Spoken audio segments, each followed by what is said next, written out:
Good morning. मैं Rajiv Dubey, department of history, intermediate, Jamshedpur cooperative college, Jamshedpur. अब तक हम लोगों ने देखा गुप्त साम्राज्य के सम्राट, अमात्य मंत्री, व्यापार वाणिज्य के बारे में। आज हम लोग देखते हैं सामाजिक जीवन, यानी गुप्त साम्राज्य के समय सामाजिक जीवन कैसा था, समाज की क्या स्थिति थी।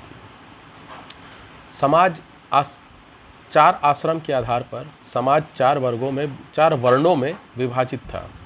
चार वर्ण जो ऋग्वेद में भी जिसका वर्णन मिलता है और भी कई पुस्तकों में इसका वर्णन है। चार वर्णों का ब्राह्मण, क्षत्रिय, वैश्य और शूद्र, ये चार वर्णों में समाज उस समय गुप्त साम्राज्य के समय विभाजित था।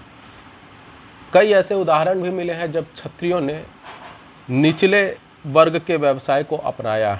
कई ऐसे उदाहरण मिले। अब क्षत्रिय, हर कोई तो राजा बन नहीं सकता था, हर कोई सैनिक बन नहीं सकता था, तो क्षत्रिय ने भी व्यवसाय किया और जो उनसे निचले वर्ग हैं यानी कि वैश्य और शूद्र के भी व्यवसाय को उन लोगों ने अपनाया। और वैश्य और शूद्रों के बारे में भी कई ऐसे उदाहरण मिले हैं जो अपने से उच्च यानी ब्राह्मण और क्षत्रियों के जो व्यवसाय रहे उनको उन्होंने अपनाया। यानी योग्यता जो थी वो भी इस साम्राज्य में, गुप्त साम्राज्य में, वो भी इस योग्यता को भी अहम भूमिका माना गया। अहम भूमिका योग्यता की भी थी। अगर आप योग्य हैं तो आप अपने से उच्च कर्मों को भी कर सकते हैं, उच्च व्यवसाय को भी कर सकते हैं।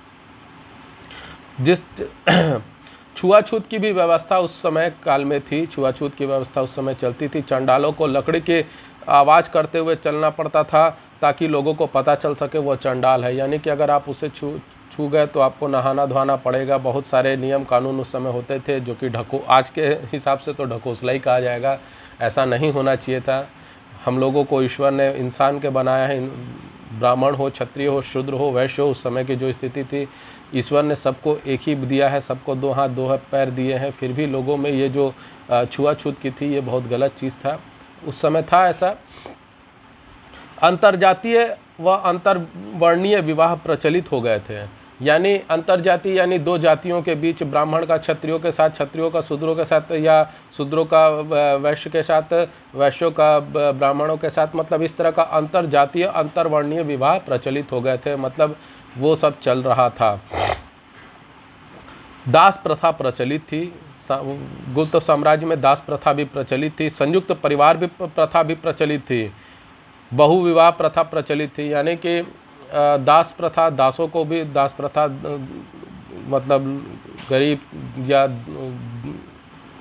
निचले तबके के लोगों को दास बनाना, गुलाम बनाना, वो प्रथा प्रचलित थी।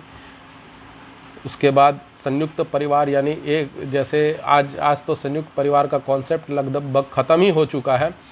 बस पति पत्नी और बच्चे, बस ये कॉन्सेप्ट चल रहा है। लेकिन उस समय पति पत्नी के साथ में माता पिता, चाचा चाची और उनके परिवार, जो आज भी कई गाँवों में ये देखने को मिलता है कि एक बड़ा भरा पूरा परिवार है, वो जिसमें दादा दादी, चाचा चाची, मामा मतलब ये पूरा परिवार जो मिल के रहता है, ये संयुक्त परिवार है। और संयुक्त परिवार का कॉन्सेप्ट आज लगभग ख़त्म हो गया, लेकिन उस समय गुप्त साम्राज्य में चल रहा था। एरन से प्राप्त 510 ईस्वी के भानुगुप्त के एरन अभिलेख से पता चलता है कि सती प्रथा प्रचलित थी। यानी सती प्रथा का भी उल्लेख इसमें मिलता है। सती प्रथा प्रचलित थी। सती प्रथा क्या है? पति के मरने के बाद में पति की चिता के साथ में ही पत्नी का चिता में जल जाना, इसे ही सती प्रथा कहते हैं, और ये उस समय प्रचलित थी। शिक्षा एवं साहित्य। अभी तक हम लोगों ने सामाजिक जीवन देखा, सामाजिक जीवन किस प्रकार था। अब हम लोग देखते हैं शिक्षा एवं साहित्य। शिलालेखों के अनुसार अध्यापक को आचार्य एवं उपाध्याय कहा जाता था। आचार्य को दक्षिणा दी जाती थी। नालंदा एवं वल्लभी उच्च शिक्षा के प्रसिद्ध केंद्र के रूप में विकसित हो रहे थे। यानी चूँकि इतिहास को जानने के लिए शिलालेख वगैरह की बहुत भूमिका रही है, तो शिलालेखों के अनुसार जो शिक्षण कार्य करते थे, आज के रूप में अध्यापक बोला जाता है, उन्हें आचार्य और उपाध्याय कहा जाता था। और इन लोगों को जैसे आज हम लोग स्कूलों में फ़ीस देते हैं, वैसे वहाँ दक्षिणा दी जाती थी। आचार्यों को दक्षिणा दी जाती थी। और उस समय नालंदा विश्वविद्यालय और वल्लभी विश्वविद्यालय उच्च शिक्षा के केंद्र के रूप में विकसित हो रहे थे। यानी नालंदा विश्वविद्यालय उस समय उत्थान की ओर जा रहा था, ऊपर की ओर बढ़ रहा था। आज तो चूँकि नालंदा विश्वविद्यालय का अंश सिर्फ वो खंडहर हमें दिखाई देता है, लेकिन एक समय नालंदा विश्वविद्यालय दुनिया के सबसे समृद्ध विश्वविद्यालयों में से माना जाता था। चीनी यात्री इत्सिंग के अनुसार यह विश्वविद्यालय 200 ग्रामों से प्राप्त आय से चलता था। ये ग्राम इसे दान में मिले थे।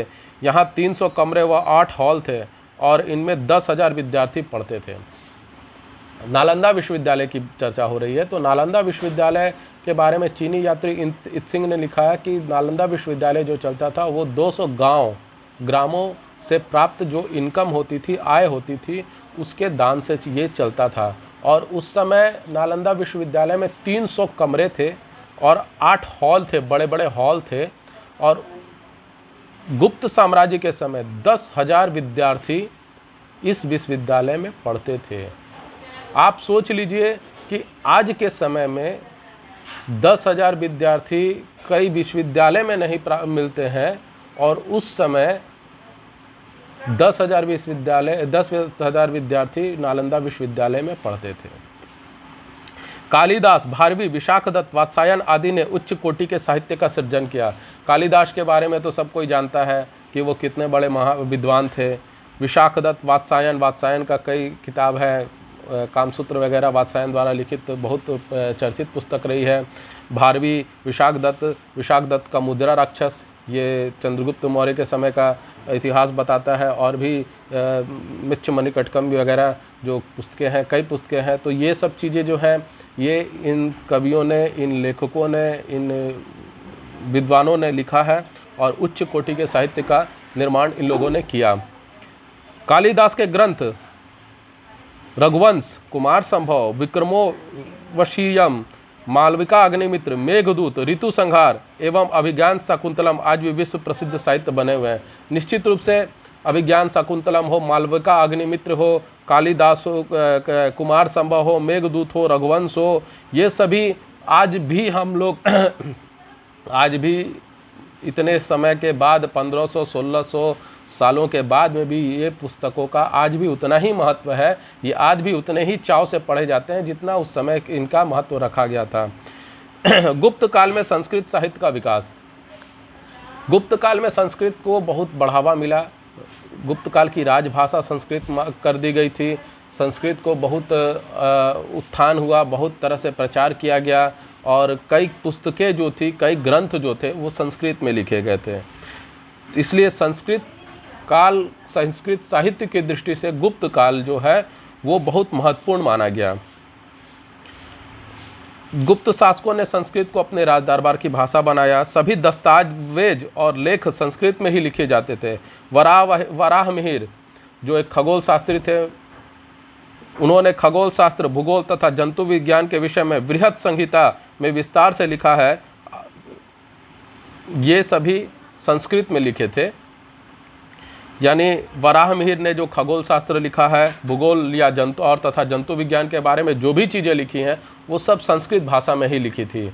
उसके अलावा आर्यभट्ट महान गणितज्ञ व खगोल शास्त्री थे। संस्कृत के प्रख्यात साहित्यकार कालिदास इसी काल की देन है। यानी संस्कृत को लेकर इन लोगों ने गुप्त काल के समय में संस्कृत को बहुत बढ़ावा मिला। राज दरबार की भाषा बनी संस्कृत, और उसके अलावा राज दरबार की भाषा बनने के साथ में राजा का भी उसको प्रश्रय मिला संस्कृत भाषा को, जिसके कारण कई विद्वान हुए जिन्होंने संस्कृत भाषा में ही कई अपने अपने ग्रंथों को लिखा, और ये संस्कृत भाषा के लिए बहुत अच्छी बात थी। इनके द्वारा सृजित संस्कृत ग्रंथ अभिज्ञान शाकुंतलम, मेघदूत, ऋतु संहार, रघुवंश, कुमार संभव, विक्रमोर्वशीय, मालविका अग्निमित्र अत्यंत महत्वपूर्ण ग्रंथ है। ये सभी कालिदास द्वारा लिखित थी। इसके अलावा भारवी, विशाखदत्त, ईश्वर कृष्ण, वात्सायन, आर्यभट्ट एवं वराहमिहिर आदि ने संस्कृत साहित्य की उत्कृष्ट कृतियों का सृजन किया।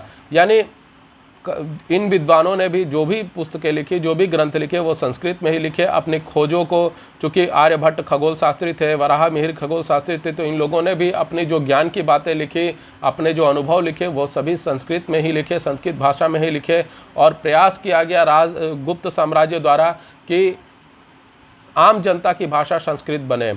तो इस तरह से आज हम लोगों ने देखा गुप्त साम्राज्य में सामाजिक जीवन और शिक्षा एवं साहित्य के बारे में, संस्कृत के बारे में, संस्कृत भाषा के बारे में।